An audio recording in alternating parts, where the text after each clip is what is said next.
Well, I was born in 1936, which makes me quite ancient. And the reason I'm telling you that is because you'll see at the end of this interview how important it is to actually talk about the past and the present and why these docks are so important to people who lived in this area at that time. So 1936, war broke out in 1939.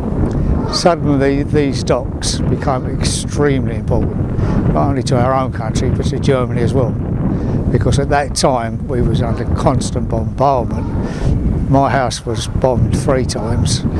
In one instance I actually lost 3 of my friends to a V2 rocket, which is not too far from here.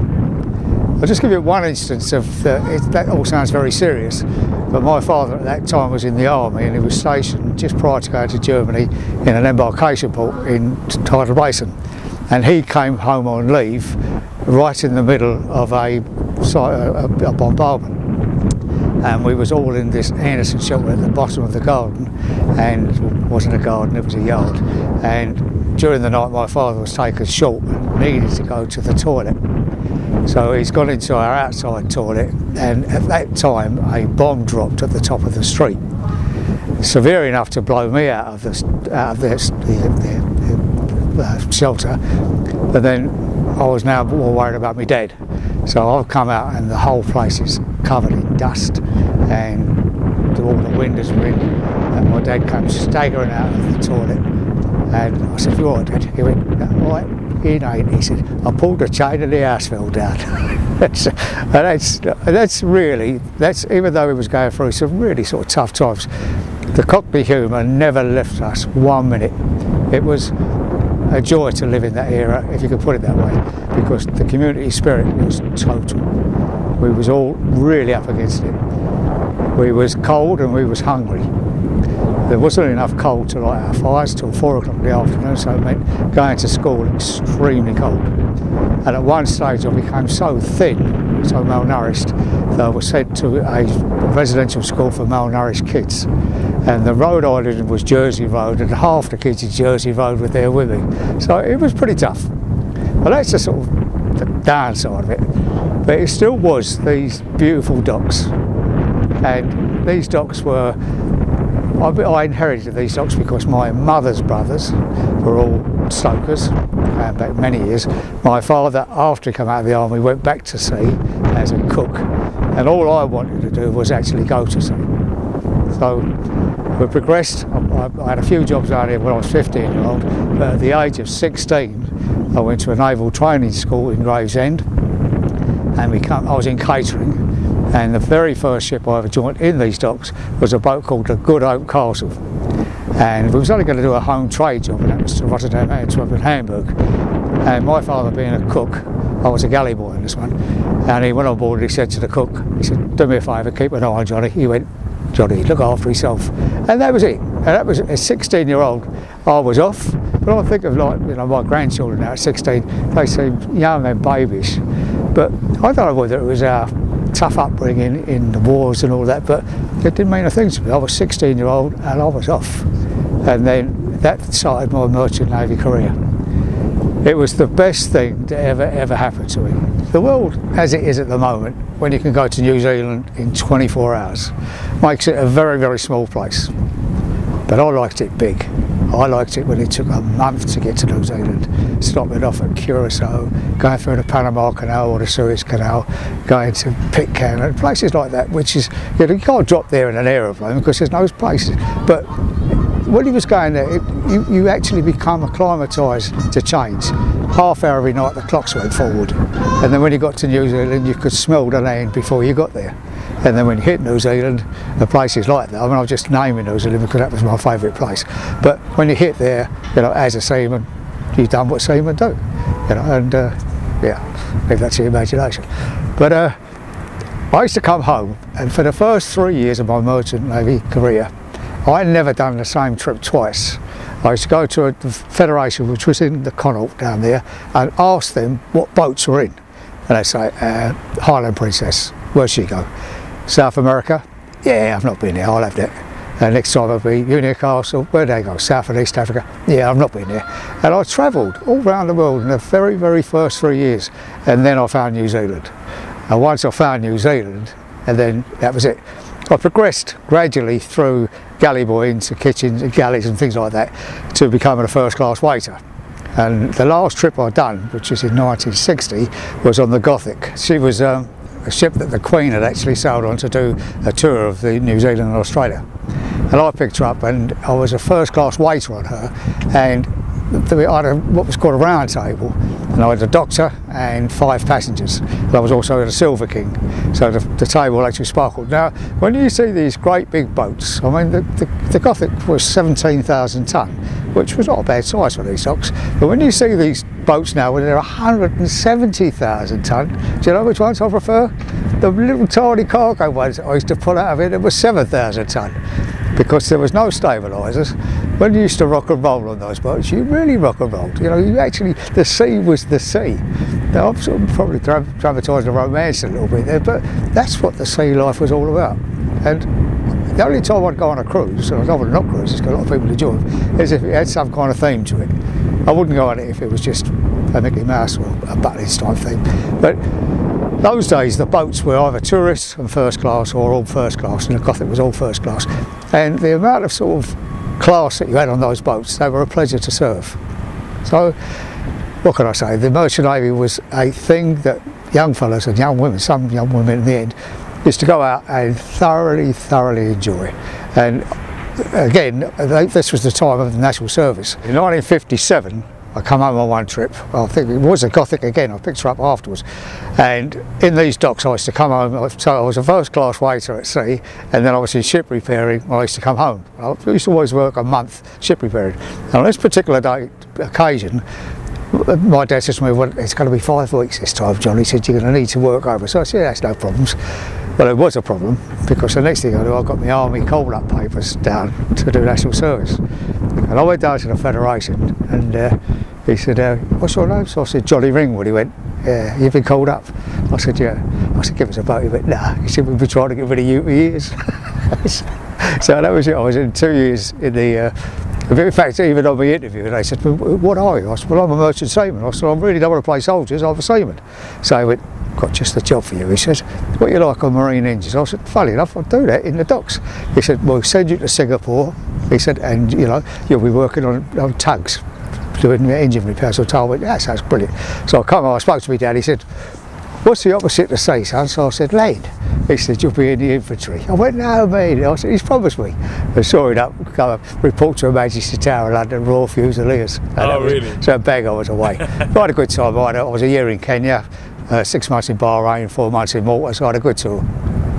Come home, and then went back to, I got married then, went back to sea, but Merchant Navy is not the life for a married man. So I just had that one more trip, and then that was it. But, so what's my interest in these docks? Well, my history as a seaman, certainly, but even later in life, in 1976, I actually done the London Triathlon, and the swim was in these docks. Oh, wow. Now, I remember, you know, it's a mile swim in these docks. I remember in the Navy, when I was a merchant seaman, if you fell in these docks, it was a 24-hour quarantine in hospital. It was that polluted.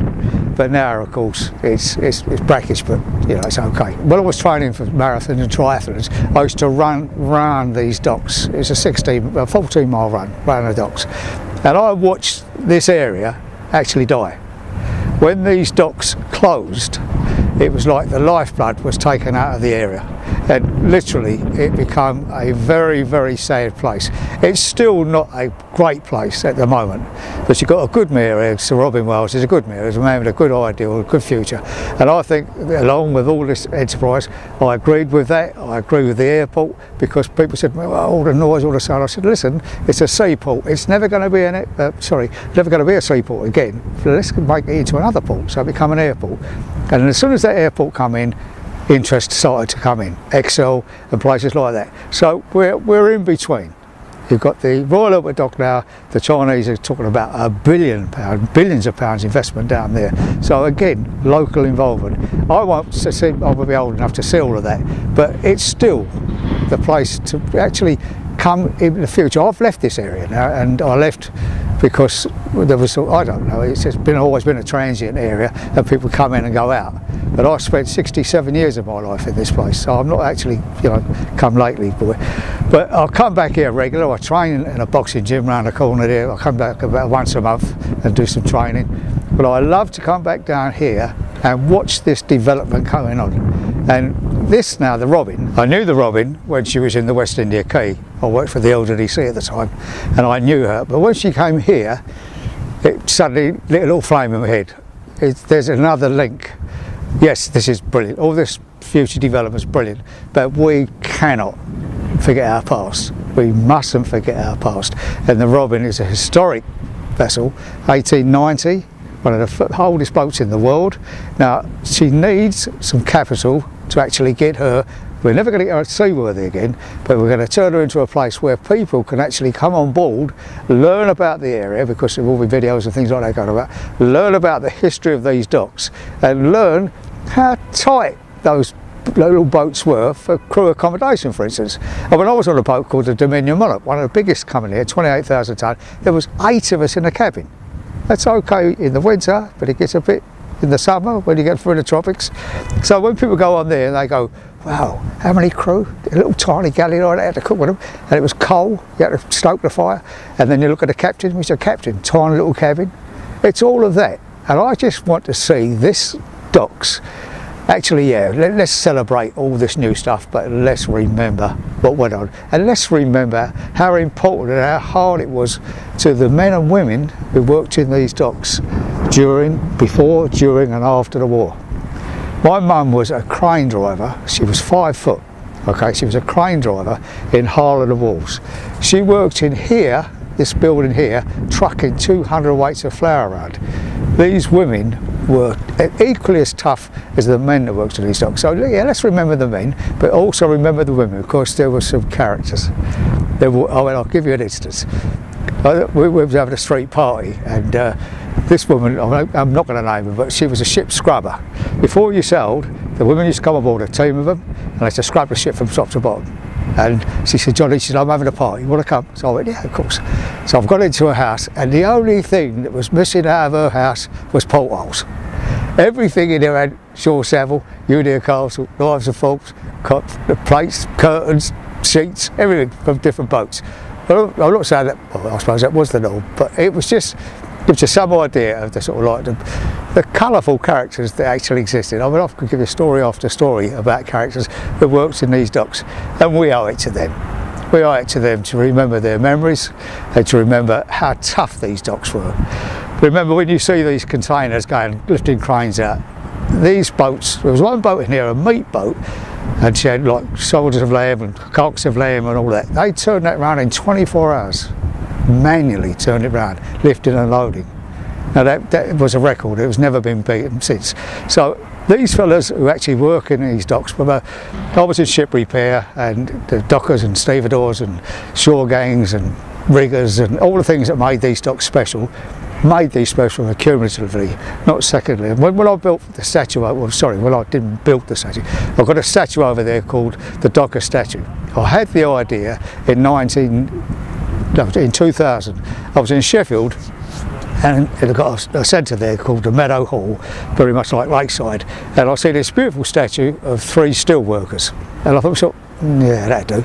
So I come home, and I was on the Canning Town Partnership. I said, look, we've got to get a statue in these docks to commemorate our past.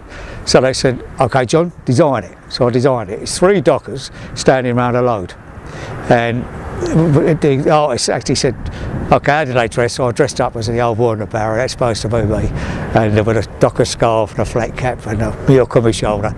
And somebody said to me, oh, you should have done this, you should have done that. I said, no, listen, that statue typifies what the docks was all about. Forget ship repairing and all that, because it was all part of it. But the main aim of these docks was to fetch cargo in and take cargo out. And that 3 dockers, 1 tally clerk and 2 dockers, standing around a load, says that. You don't need to be a magician. This is not modern art. You look abstract, you need a encyclopedia to see what you're looking at. This was a statue that actually, and it's there. And it took us 9 years to get it. And that would not have happened without the Royal Docks Trust, Newham Council, and loads of other people, local councillors, all got it together behind it and went, yeah, let's do it. And in 2009, it was unveiled. and it's there. So it's now, I'm very proud of that because I was involved, and I'm very proud of the people who got behind us to actually make it happen. You've got a boat over there, okay, that what Sunrise or something it's called. It's got over there, which is probably a couple of years old, and you've got this one from 1890 in the same frame. You know, yeah, how bad's that, you know? And let's get people on board, let's look at the Trinity light buoy and all that behind her, yeah.